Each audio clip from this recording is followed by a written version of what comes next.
الله الرحمن الرحيم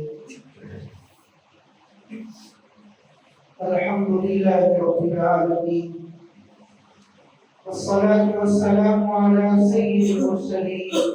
وعلى آله وأصحابه أجمعين أما بعد فقد قال الله تبارك وتعالى في القرآن المجيد والفرقان الحميد أعوذ بالله من الشيطان الرجيم بسم الله الرحمن الرحيم ولا تكونوا كالتي نقضت غزلها من بعد قوة أنكاثا صدق الله مولانا العظيم وصدق رسوله النبي الكريم ونحن على ذلك لمن الشاهدين والشاكرين والحمد لله رب العالمين. محترم حضرات، سورہ نحل کی آیت نمبر 92 مان لے، اس کا کچھ حصہ حضرات کے سامنے تلاوت کیا۔ اللہ جل شانہ عما نوالہ اس آیت کے اندر ایک مکہ میں رہنے والی عورت کا تذکرہ بیان فرماتے ہیں کہ مکہ میں ایک عورت رہتی تھی، اس کی طرف مت ہو جانا۔ وَلَا تَكُونُوا كَالَّتِي نَقَضَتْ غَزْلَهَا مِن بَعْدِ قُوَّةٍ أَنكَاثًا، اس عورت کی طرح مت ہو جانا کہ جو اپنے ہاتھ سے اپنا کام کرتی تھی اور پھر شام کو وہ پورا کام تباہ و برباد کر دیتی تھی۔ امام قرطبی رحمۃ اللہ علیہ نے اس آیت کی تفسیر میں لکھا ہے کہ مکہ میں ایک عورت تھی جس کا نام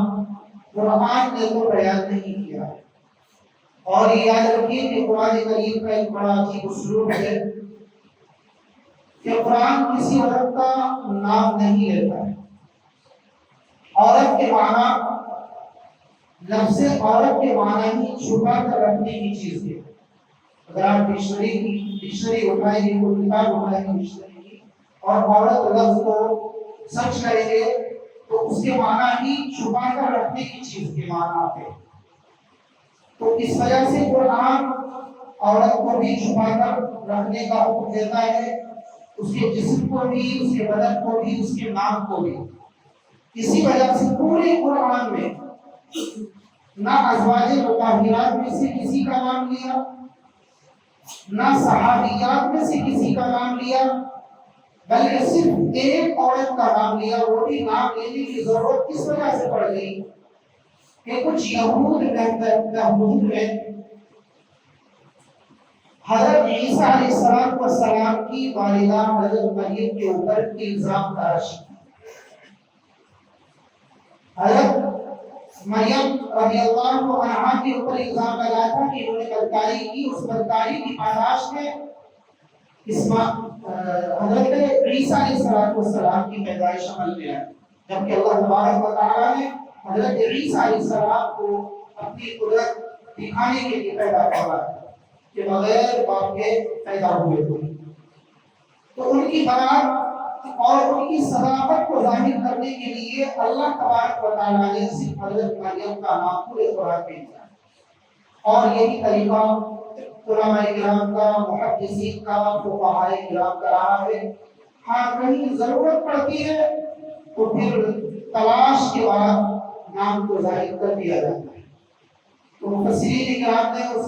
قرآن نے ذکر نہیں کیا اس عورت کا نام، لیکن مفسرین کرام نے، امام قرطبی رحمۃ اللہ علیہ نے لکھا ہے کہ اس کا نام ربطہ بنت عامر بن کعب تھا۔ کچھ نے لکھا ہے کہ سعید کا نام تھا، اور حضرت مفتی تقی عثمانی دامت برکاتہ کو آسان ترجمہ میں لکھتے ہیں کہ اس کا نام خرقہ تھا۔ بہرحال نام کچھ بھی رہا ہو، نام سے کام نہیں، اصل اس واقعے سے ہمیں سبق لینا۔ واقعہ کیا ہے؟ امام قرطبی رحمۃ اللہ علیہ بیان کرتے ہیں کہ یہ عورت جو مکہ میں رہتی تھی، پورا دن سوت اور اون کاٹتی تھی، چرخے سے کاٹتی تھی اور اس کے دھاگے بناتی تھی، اس کی رسی اور گولے بناتی، خود بھی کاٹتی، اپنی بیٹیوں سے بھی کٹواتی، اپنی بیٹیوں سے رسیاں اور سوت بنواتی، بالیوں سے بنواتی، اور شام کو ان تمام سوت کو رسیوں کو پورے دن تیار کیا تھا، ٹکڑے ٹکڑے اور ریزے ریزے کر دیا۔ تو اللہ تبارک و تعالی اس واقعے میں اہل ایمان کو یہ سبق دے رہے ہیں کہ تم ایسا کام مت کرنا کہ پورے دن محنت کرو اور شام کو اسے تباہو برباد کر دو، ٹکڑے ٹکڑے اور ریزہ ریزہ ختم کر دو۔ یہ ایک عقل مندی کی علامت نہیں بلکہ بیوقوفی کی علامت ہے کہ انسان کسی کام میں لگے تو اس سے دنیا اور آخرت کسی کا تو فائدہ ہو۔ اگر آخرت کے اعتبار سے کام کیا ہے اور وہ بگاڑ دیا تو یہ بھی خسارہ اور نقصان والا، دنیا کے اعتبار سے پورا دن کام کیا اور شام کو وہ بھی بگاڑ دیا تو یہ بھی خسارہ اور نقصان والا۔ تو بہرحال اس واقعے سے سبق ملتا ہے کہ اگر کسی کا کوئی عیب ظاہر کرنا ہو تو بغیر نام لیے اس واقعے کو ذکر کیا جا سکتا ہے، اس عیب کو ذکر کیا جا سکتا ہے، لیکن نام نہ ذکر کرو۔ یہ واقعہ یا عیب جو ذکر کرنا ہوگا وہ اس عیب کی اصلاح اور درستگی اور ٹھیک کرنے کے لیے ہوگا، نہ کہ اس کی مذمت، برائی اور اس کی غیبت بیان کرنے کے لیے۔ تو سب سے پہلا واقعہ اور سبب اس واقعے سے ہمیں یہ ملتا ہے کہ کسی کے عیب کو اگر بیان کرنا ہو تو لوگوں کے سامنے اس کا نام ذکر نہ کیا جائے، اس واقعے کو باہر سے اصلاح کہ کسی کے اندر اگر یہ عیب ہو تو اس کو درست کر لے، اس واقعے کو بیان کر سکتا ہے۔ اور دوسرا سبب اس واقعے سے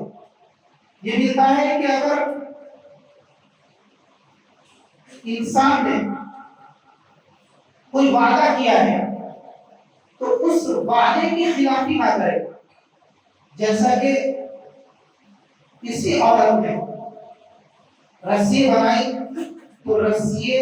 دھاگوں سے بنتی ہے مل کر،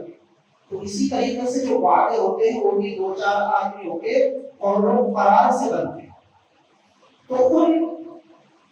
دھاگوں کو اس طرح توڑنا اور ان کو برباد کرنا یہ غلط کام ہے۔ اسی طریقے سے دو آدمیوں کے قول و قرار کے بعد وعدے کر لینے کے بعد اس کو ختم کرنا اور اس کو توڑنا یہ بھی شریعت کے اندر بہت ہی زیادہ ناپسندیدہ ہے۔ اور یہی وجہ ہے کہ قرآن کریم میں اللہ رب العزت نے حضرت اسماعیل علیہ السلام کی صفات بیان کی کہ وہ نبی تھے، رسول تھے، تو نبوت اور رسالت سے پہلے ارشاد فرمایا کہ انہو کان صادق الوعد، وہ وعدے کے سچے تھے۔ تو نبوت اور رسالت سے پہلے حضرت اسماعیل علیہ السلام کے وعدے کی سچی صفات کو بیان فرمایا ہے۔ جلالین شریف کے اندر لکھا ہے، یہ ایک ایسی کتاب ہے کہ دو شاگرد اور استاد دونوں نے مل کر کے لکھی۔ پہلے آدھی کتاب شاگرد استاد نے لکھی، سبحان الذی اسری سے والناس تک، ان کا نام تھا حضرت امام جلال الدین محمد ابن احمد محلی رحمۃ اللہ۔ یہ تفسیر کی کتاب ہے اور تمام مدارس میں چھٹے سال میں پڑھائی جاتی ہے، مولویت کے چھٹے سال میں۔ تو استاد نے پہلے آدھی آخر کی لکھی، کیونکہ آخر میں جو چھوٹی چھوٹی صورتیں ہیں، اما پارے میں، 29ویں پارے میں اور 28ویں پارے میں عام طور پر نماز میں پڑھی جاتی ہے، تاکہ وہ جب نماز پڑھیں اور یہ صورتیں پڑھیں تو ان کا پس منظر، ان کا بیک گراؤنڈ، ان کا ترجمہ اور ان کی تفسیر ذہن میں رہے۔ جس وقت آدھی کتاب لکھتی اور پھر دوسری آدھی شروع کرنا چاہیے تو سورہ فاتحہ یہ بھی مکمل ہوئی تھی کہ استاد کا انتقال ہو۔ تو ان کے شاگرد تھے امام جلال الدین سیوطی رحمۃ اللہ علیہ، بہت بڑے عالم ہوئے ہیں اور قرآن کریم کے اوپر بہت بڑا کام کیا ہے، 500 کتابیں لکھی انہوں نے۔ محدث مفسر مورخ. تو اس کے بعد سورہ فاتحہ کے بعد الف لام میم سے اور 15ویں پارے کے شروع تک یعنی 14 پارے کا آخر تک امام جلال الدین سیوطی رحمۃ اللہ علیہ نے آدھی تفسیر لکھی. تو دونوں جلال میں جلال الدین کی اس وجہ سے اس کا نام جلالین شریف رکھا ہے. تو بہرحال اسی کتاب کے اندر اس تفسیر کی اس آیت کی تفسیر کرتے ہوئے امام محمد ابن احمد جلال الدین محلی رحمۃ اللہ علیہ وہ لکھتے ہیں کہ انہو کان صادق الوعد کہ وہ وعدے کے سچے تھے. حضرت اسماعیل علیہ السلام سے کسی نے کہا کہ میں ابھی آتا ہوں آپ کہیں کھڑے ہو. 3 دن کے بعد اس شخص کو یاد آیا کہ میں حضرت اسماعیل سے وعدہ کر کے آیا تھا. تو جب ان کو یاد آیا تو واپس لوٹے, جہاں وعدہ کر کے گئے تھے حضرت اسماعیل علیہ السلام وہیں کھڑے ہوئے. اسی طریقے سے نبی کریم صلی اللہ علیہ وسلم کا سیرت کی کتابوں میں بہت مشہور واقعہ ہے کہ نبوت ملنے سے پہلے جب حضور صلی اللہ علیہ وسلم تجارت کیا کرتے تھے, بزنس کیا کرتے تھے. تجارت کرنا, بزنس کرنا یہ بھی سنت ہے اللہ کے نبی. نبوت سے پہلے حضور صلی اللہ علیہ وسلم نے تجارت کی. شام سیریا میں 2 مرتبہ تشریف لے گئے تجارت کی غرض سے. ایک مرتبہ لڑکپن تھا حضرت ابوبکر حضرت ابو طالب کے ساتھ, اپنے چچا کے ساتھ, اور جب حضور کی عمر 40 سال کے قریب تھی اس وقت تشریف لے گئے اپنے ایک غلام کے ساتھ, میسرہ کے ساتھ, اور وہاں سے بہت سارا سامان تجارت لے کر آئے اور حضرت خدیجہ رضی اللہ عنہا کے لیے یہ تجارت کی, جس کے بعد حضور کا حضرت خدیجہ سے نکاح ہوا. تو بہرحال تجارت کرنا سنت ہے. کسی نہ کسی طریقے سے انسان کو چاہے پار تائی ہو سنت پر عمل کرنا چاہیے. تو بہرحال حضور صلی اللہ علیہ وسلم غالباً کپڑا بیچ رہے تھے. ایک شخص آیا, کپڑے کی رقم معلوم کی کہ کتنے کا ہے, اس کی قیمت معلوم کی. تو حضور نے قیمت بتائی لیکن اس کے پاس اتنی قیمت نہیں کہ اس نے کہا کہ میں ابھی پوری قیمت لے کر کے آتا. گھر چلا گیا لیکن اس کو یاد نہیں رہا کہ میں حضور سے وعدہ کر کے آیا ہوں. 3 دن کے بعد ذہن میں آیا تو واپس جب آ کر کے دیکھا تو حضور صلی اللہ علیہ وسلم وہیں کھڑے ہوئے تھے اور حضور نے کوئی ناگواری کا جملہ یا الفاظ نہیں بولے بلکہ یہ ارشاد فرمایا کہ تم نے مجھے مشقت میں ڈال دیا تھا کہ 3 دن سے تمہارا انتظار تھا. تو یہ تھے ہمارے نبی صلی اللہ علیہ وسلم کے اخلاق. آج ہم ذرا ذرا سی باتوں کے اوپر وعدہ خلافی کر دیتے, وعدوں کو توڑ دیتے. اللہ کے نبی صلی اللہ علیہ وسلم نے ارشاد فرمایا کہ مومن کی خصلت اور عادت نہیں ہے کہ وہ وعدہ کرنے کے بعد توڑ دے. جب مومن کی نہیں تو پھر کس کی ہے؟ منافقین کی عادات میں سے اور ان کی صفات میں سے لکھا ہے کہ اذا وعد اخلف, کہ منافق وہ ہے کہ جب وعدہ کرے تو وہ وعدے کی خلاف ورزی ہے. تو اس آیت سے پتہ چلتا ہے کہ وعدہ کرنے کے بعد وعدے کی خلاف ورزی انسان کو نہیں کرنی چاہیے. اور دوسری چیز, تیسری چیز اس آیت سے پتہ چلتی ہے جیسا کہ انسان جس چیز کی نیت کرتا ہے اللہ تبارک و تعالیٰ اس کو اسی کا اجر عطا کرتا ہے. بخاری شریف کی سب سے پہلی حدیث جس کو امام بخاری رحمۃ اللہ علیہ بخاری شریف کے آغاز کرتے ہوئے اس کی ابتدا کرتے ہوئے لکھا ہے کہ انما الاعمال بالنیات, کہ اعمال کا مدار نیتوں کے اوپر ہے. اور ایک جملہ آگے بڑا عجیب ارشاد فرمایا جو قیامت تک کے لیے اصول, ایک قاعدہ, ایک ضابطہ بن گیا. حضور نے ارشاد فرمایا کہ انما للمرء بما نوى, کہ انسان جس چیز کی نیت کرتا ہے اس کے لیے وہی. یعنی مثال سے سمجھیے کہ جیسے حدیث پاک میں آتا ہے کہ ایک عورت تھی مکہ مکرمہ کے ایک صاحب نے ان سے اپنے نکاح کا پیغام بھیجا اور کہا کہ تم مجھ سے نکاح کرو. تو اس عورت نے کہا کہ اگر تم ہجرت کر لو, مکہ چھوڑ کر کے مدینہ قریب آ جاؤ تو میں وہاں تم سے نکاح کروں. چنانچہ ان صاحب نے اس عورت کی یہ شرط قبول کر لی اور وہ مکہ مکرمہ چھوڑ کر مدینہ قریب آ گئے, ہجرت فرما گئے. حضور اکرم صلی اللہ علیہ وسلم کو پتہ چلا کہ کوئی صاحب مکہ مکرمہ چھوڑ کر مدینہ طیبہ ہجرت کر گئے، اور اس وجہ سے کہ کسی عورت کو ان کے پاس نکاح کا پیغام بھیجا تھا، اس نکاح کے پیغام کی وجہ سے انہوں نے اس کی شرط کو قبول کر لیا ہجرت کرنے کو، تو اس وجہ سے وہ مکہ چھوڑ کر مدینہ آئے۔ تو حضور نے ارشاد فرمایا کہ انما کی مانا کہ انسان کے لیے وہی ہے جس کی اس نے نیت کی ہے۔ جس شخص نے ہجرت عورت کے لیے کی ہے، دنیا کے لیے کی ہے، دنیا کمانے کے لیے کی ہے، تو اس کو ہجرت سے بھی وہی دنیا ملے گی، اور جس شخص نے ہجرت اللہ کے لیے کی ہے تو اس کو اس نے آخرت کے لیے کی ہے، تو اللہ تبارک و تعالیٰ اس کی نیت کے اعتبار سے اس کو آخرت عطا فرمائے۔ تو انما بیمار ہوا، تو انسان کو کوئی بھی کام کرنا ہو تو اس کے اندر اپنی نیتوں کو درست کرنا ہے۔ نیتوں کے اوپر ہی تمام اعمال کا دار و مدار ہے۔ نیتیں درست ہوں گی، آخرت کے لیے کام کیا ہوگا، اللہ کے لیے کام کیا ہوگا، تو اس کو آخرت ملے گی، اور اللہ رب العزت کی طرف سے اجر ثواب اور اس کا بہترین بدلہ اور بہترین جزا ملے گی۔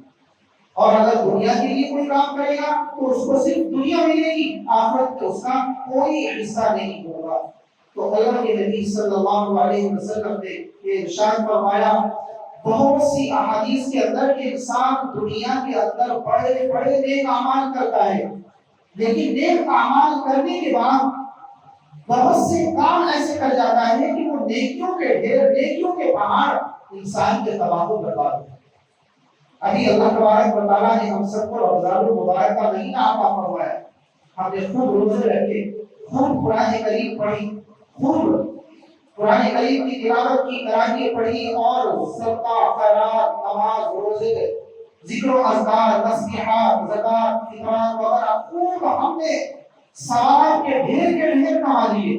لیکن رمضان المبارک ختم ہوتے ہی بعض حضرات ایسے کام کر جاتے ہیں کہ وہ ثواب کے ڈھیر اور ثواب کے افاق، ثواب کے پہاڑ چٹکیوں کے اندر ختم ہو جاتے ہیں۔ اللہ کے نبی صلی اللہ علیہ وسلم نے مختلف حدیثوں میں ایسے اعمال اور ایسے افعال کا تذکرہ کیا ہے کہ انسان کے تمام اعمال اکارن بیکار اور ضائع ہو جاتے ہیں۔ وہ کیا ہے؟ سب سے پہلا ایسا عمل کہ جس کی وجہ سے نیکیاں چاہے کتنی بھی کر لی انسان، چاہے پہاڑ اکٹھے کر لیے نیکیوں کے، لیکن ایک جھٹکے میں وہ سب کے سب ختم ہو جاتے ہیں، اور وہ عمل ہے شرک۔ اللہ رب العزت کے ساتھ عبادت میں کسی کو شریک ٹھہرانا، یعنی وہ اعمال، وہ افعال جو اللہ رب العزت کے ساتھ خاص ہیں، غیر اللہ کے لیے کسی کے سامنے انجام دے دیے، تو چونکہ اللہ رب العزت کے علاوہ اور کو بھی اس کی عبادت میں اور اعمال میں شریک کر لیا، پارٹنر بنا دیا، تو اللہ تبارک و تعالیٰ اس کے تمام نیکیوں کو ضائع کر دیا۔ مثال کے طور پر نماز میں پڑھنے آیا، اللہ کے سامنے سجدہ یز ہوا، اللہ کو بھی مان رہا ہے، لیکن جاتے جاتے کسی مندر کے سامنے بھی ہاتھ جوڑ کر کے کھڑا ہو گیا، کسی گردوارے کے سامنے بھی جا کر کے ہاتھ جوڑ کر کھڑا ہو گیا، یا رکوع کی شکل بنا لی، یا ماتھا ٹیک لیا، نعوذ باللہ من ذالک، یا کسی مزار کے اوپر یا کسی پہاڑی کے اوپر غیر اللہ کے اندر اللہ کے علاوہ تمام چیزیں شامل ہو جاتی ہے۔ حضور صلی اللہ علیہ وسلم نے خود اپنے آپ کو بھی سجدہ کرنے سے کرانے سے منع کر دیا تھا، تو حضور کے علاوہ تو کی اور کیا اور بات ہو سکتی۔ حضور نے صاف ارشاد فرمایا تھا کہ اگر غیر اللہ کے علاوہ کسی کو سجدہ کرنے کا حکم دیا جاتا تو عورت کو حکم ہوتا کہ وہ اپنے شوہر کا سجدہ کرے، لیکن اس کو بھی حکم نہیں، اجازت نہیں۔ تو یہ شرک اتنا بڑا گناہ ہے کہ وَلَوْ أَشْرَكُوا لَحَبِطَ عَنْهُمْ مَا كَانُوا يَعْمَلُونَ۔ قرآن کریم نے صاف طور پر اعلان کر دیا کہ اگر ایمان والے ایمان لانے کے بعد شرک کرتے ہیں، اللہ کے علاوہ کسی اور کو بھی اللہ کے ساتھ عبادت میں شریک مانتے ہیں، کہ وہ عمل انجام دے گی، وہ افعال، وہ ارکان انجام دے گی جو اللہ کے لیے جائز ہے اور اللہ کے لیے ہی کر سکتے ہیں، تو انسان کی تمام زندگی کی نیکیاں تباہ و برباد ہو۔ وَلَوْ أَشْرَكُوا لَحَبِطَ عَنْهُمْ، قرآن کا اعلان۔ اور شرک ایک ایسا گناہ ہے کہ اللہ تبارک و تعالیٰ کس کو معاف نہیں کرتا۔ ان اللہ لا یغفر ان یشرک بہ ویغفر ما دون ذلک لمن یشاء، بے شک اللہ تعالیٰ شرک کو معاف نہیں کریں گے، شرک کے علاوہ جس کو چاہے معاف کریں۔ اسی طریقے سے ایک مومن ہے لیکن ایمان لانے کے بعد آدمی کافر ہو گیا، کافر چاہے اسلام کی حالت میں، ایمان کی حالت میں اس نے کتنے بھی نیکیاں کیے، کتنے بھی ثواب کے کام کیے، لیکن کفر اختیار کرنے کے بعد وہ تمام نیکیاں ختم۔ کل عدم اسی طرح منافقین کے بارے میں غزوہ خندق کے موقع پر جب خندق کا غزوہ اور لڑائی اور مائی کا پیش آیا تو عبداللہ بن ابی منافقین کا سردار تھا، وہ اپنے ساتھیوں کو لے کر کے الگ ہو گیا، تو اللہ تبارک و تعالیٰ نے ان کے لیے اعلان کیا اولئک لم یؤمنوا فاحبط اللہ اعمالهم، کہ وہ مومن نہیں تھے، وہ تو ظاہر میں اپنے آپ کو ایمان والا ظاہر کر رہے تھے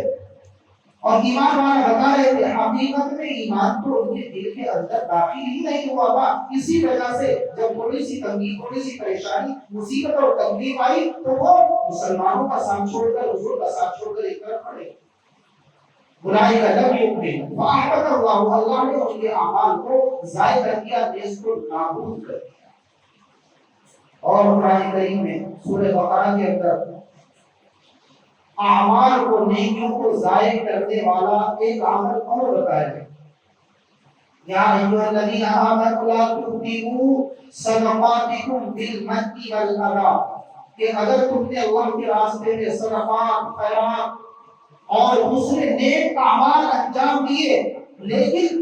صدقہ دیتے ہوئے، زکات دیتے ہوئے، نیک کام کرتے ہوئے، کسی کے اوپر احسان کرتے ہوئے یا احسان کرنے کے بعد اس احسان کو جھٹلا دیا تو فاحبط اللہ اعمالهم، اللہ رب العزت اس کے بھی اعمال کو، صدقہ اور خیرات کو باطل قرار دیتے، ختم کر دیتے۔ اور ایک حدیث ہے حضرت ابو ذر غفاری رضی اللہ عنہ، وہ فرماتے ہیں کہ ایک مرتبہ اللہ کے نبی صلی اللہ علیہ وسلم نے ارشاد فرمایا کہ تین اعمال ایسے ہیں جو انسان جب قیامت کے دن اللہ رب العزت کے حضور کھڑا ہوگا تو نہ تو اللہ تبارک و تعالیٰ اس کی طرف رحمت کی نظر سے دیکھیں گے، نہ اس کے اوپر رحمت کی نظر ڈالیں گے، اور نہ ہی اس کے ساتھ کلام کریں گے، بات کریں گے، اور اس کے لیے قیامت کے دن دردناک عذاب ہوگا۔ ان میں سے ایک وہ شخص جو احسان جتلانے والا ہو، احسان کر کے احسان جتانے والا، اور دوسرا وہ شخص جو تجارت کرتا ہے، اپنا مال بیچتا ہے، لیکن بیچتے ہوئے قسمیں کھاتا ہے،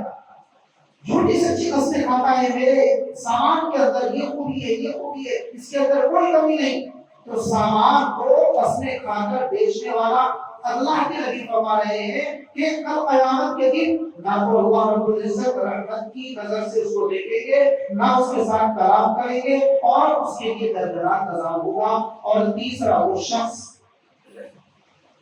کہتے ہوئے بھی ڈر لگتا ہے، بڑا عجیب زمانہ ہو گیا،